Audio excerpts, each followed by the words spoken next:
Hi everyone, welcome to number 6 in our 7 resources that we're looking at in this mini series. And today's resource is willpower or will. And this is an interesting one when we start considering the no doer. Because before if we're not looking really at no doer, if we're just considering there's me here and here I am, I'm the one who I'm separate from everything. I'm separate from how reality appears. This entity, this sort of internal entity that I believe myself to be, is in charge of everything, controlling everything, and that entity is conscious. You know that's what I am. I'm the conscious decider, the conscious doer, and so willpower, from that perspective, looks like it's something that I exert, that I somehow have to summon in order to make something happen, to bring something about, to push further than I want to. And that's something that I decide to do. And I think when we start really looking at really what where do those decisions come from, and once we start seeing that the decisions are driven subconsciously, there's no separate conscious decider, and all the actions, the words, the behavior is also governed subconsciously. The identified conscious mind has no idea how any single word even is said. How is that word the said? Absolutely no idea. No idea. How is the tongue moved to shape the sound? How is the air controlled through the voice box? How are the cheeks shaping the puff out of air that's going to make the shape of the lips to make the sound? No clue. Really no clue. And so where does willpower fit with that? And it was a question recently in the podcast, and it's a great question. So it prompts a whole look at really what is willpower, and I think we could consider it as it's a state of incoherence between between two forces, really. There's both are optimum. So there's the underlying program, which is taking all action, all movement in one direction, and then there's a sort of override, a force of intent that temporarily overrides that underlying program with a new direction.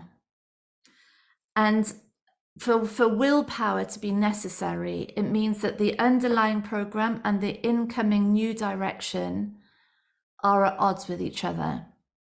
There's an incoherence, there's a misalignment, there's a sort of lack of consistency that means this injection of energy, injection of attention, injection of will and intention is necessary in order to shift that whole program in a different direction. And it can only be temporary, because this injection of will, this force of will, is unsustainable. So if we think about the underlying program doesn't need any extra force, because it's just what makes sense. And this underlying program, and this is the interesting thing, I think, with will and with the underlying program can actually be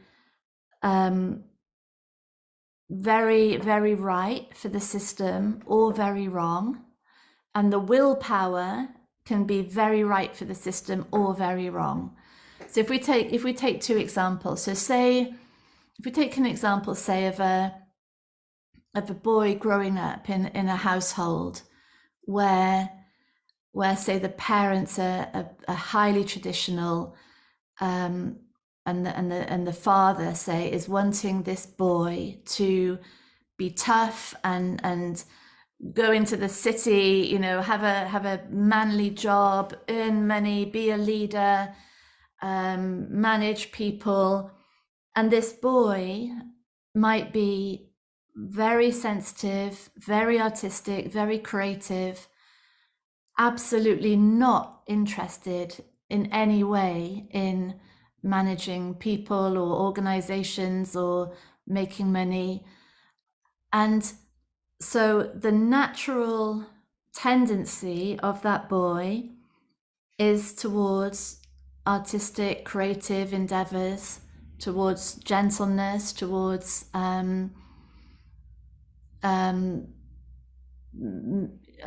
towards pursuits that are just more artistic, and that's the underlying nature of him. But to please his father, because he also at the same time craves his father's respect, he uses willpower to shift that program so that, you know, he gets a job, say, that the father respects. And every day is a grind. Every day is hard work, and he drags himself into this office. He pretends to be something that he's not, in order to be able to talk to his father about what he's doing, you know, get that respect. And so both make sense. The underlying nature makes perfect sense. That's his tendencies, his personality. The override also makes sense because everything that he believes that he needs for his stability, for his sense of self-respect, for belonging, for safety in this family makes sense. But the override that takes the energy, that takes the exertion and the will, is really fundamentally at odds with the underlying program. And so that's one case. So that's one case where the program is sort of innate and truthful, and the willpower injection is dragging it away from that. And then we also have the other case, for example, say where so say my life is fundamentally unhappy, and I'm using alcohol, say, to try to numb my feelings of separation, numb my boredom, numb my sense of not being okay. And in these moments when I have alcohol, everything just falls away, and I'm feeling more myself. The alcohol switches off that rumination of mind that is saying, not happy, not everything's wrong, I'm a failure. And when I have some wine, I'm fine. And so drinking alcohol makes total sense. This is the thing. It's optimum. It's an optimum strategy to cope with this reality that's being lived. But at the same time, there's this recognition that I'm waking up more and more with a hangover. It's affecting my judgment, affecting my general health. And so I try to stop drinking. I come home after a terrible day and I try to use willpower not to drink. And there's this injection of force, this force of intention that says, no, Claire, I'm not going to drink. I'm not going to drink. And that might last. It might last for a little while, but the effort in it, the energy to override a behavior that makes so much sense given the lived reality isn't sustainable. And as long as the behavior is coming from that, as long as it makes sense given that reality, to change the behavior is always going to require willpower, force of will. And these two things are at odds with each other. So can you see that the desire to drink is making so much sense given the lived reality? The attempt to not drink is at odds. So there's this incoherence between the two. There's no alignment. There's drinking that makes sense, and there's an attempt, a very, very wise and with all the good intent of health and flourishing, but it's at odds with the underlying reality. So willpower, force of will, it's a resource that can come in to change behavior, change direction of attention, change allocation of other resources. And it does it while being at odds with an underlying pattern. And that's why willpower is needed. Because of course, if the pattern was if the underlying conditioning, the underlying program was, in the same direction, no willpower would be needed. It's just what's going on. And I think it's really interesting when we, and I've seen it for myself, when we first start discovering this whole conversation and the self and reality and where behavior comes from, it's quite easy to fall into a comfort zone, really, that says, well, there's no self, there's no doer, it's all a dream, there's nothing, so I might as well just do whatever, and I might as well just eat whatever, never move out of the comfort zone, never do anything that challenges me or my identity, because there's no point, there's no doer, there's no separation, there's nothing. And people on my courses take the mickey out of me a bit for saying it's a cop-out. It's really a cop-out, because that is just really an identity that is drawing in the cloak of a conversation about reality to hide behind it, really, and to just stay in that safe zone, that safety space with no challenge, because that's what makes the identity safe. And so what we're considering here is that willpower is just something to understand, I think, more and more, is to for us all to start to, instead of coming from this belief, I'm the doer, I'm making the decisions, I need to do this and that, or otherwise I'm a failure, I'm a disaster, to have everything the other way around. So behavior, all reactions, all resistance, all resentment, all habits, all addictions are revealing the internal underlying program.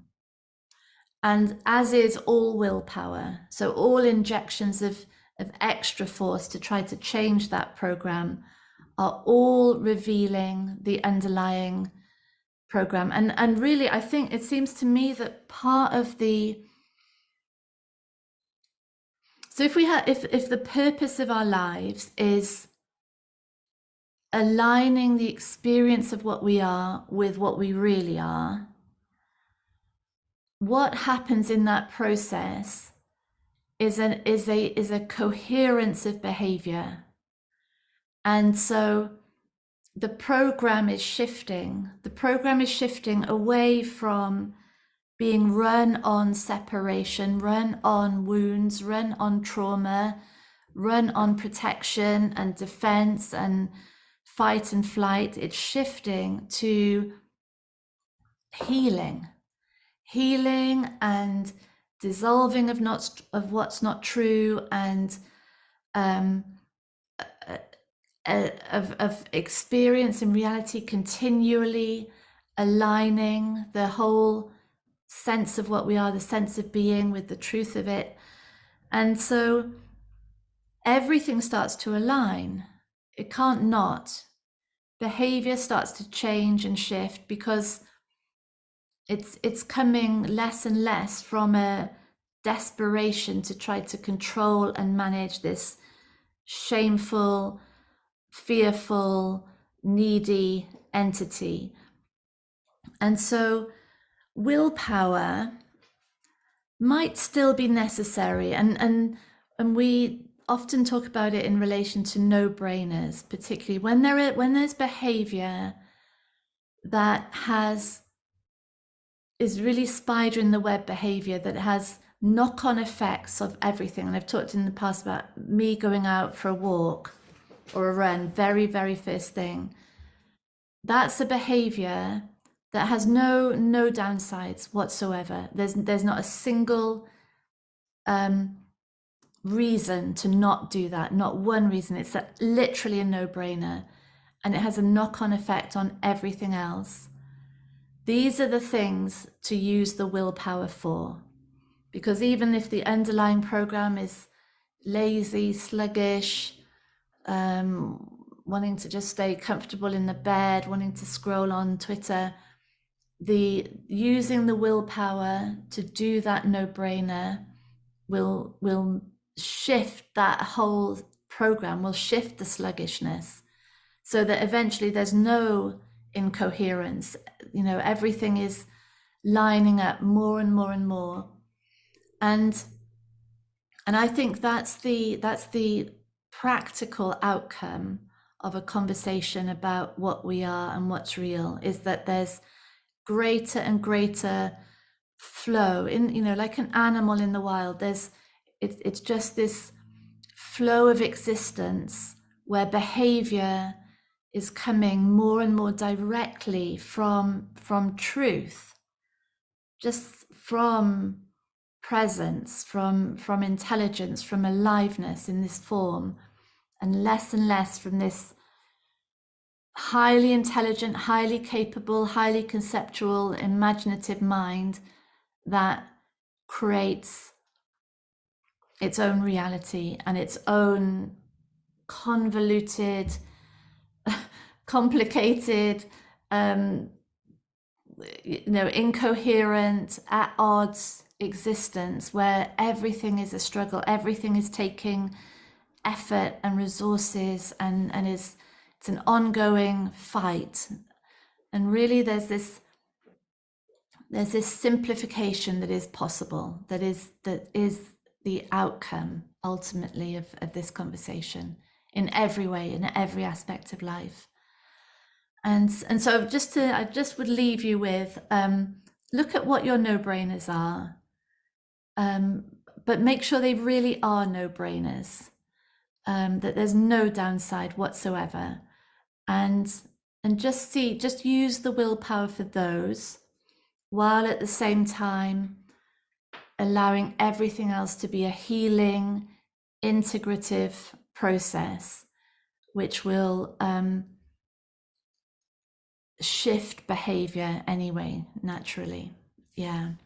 All right. Thank you. Lots of love. Bye.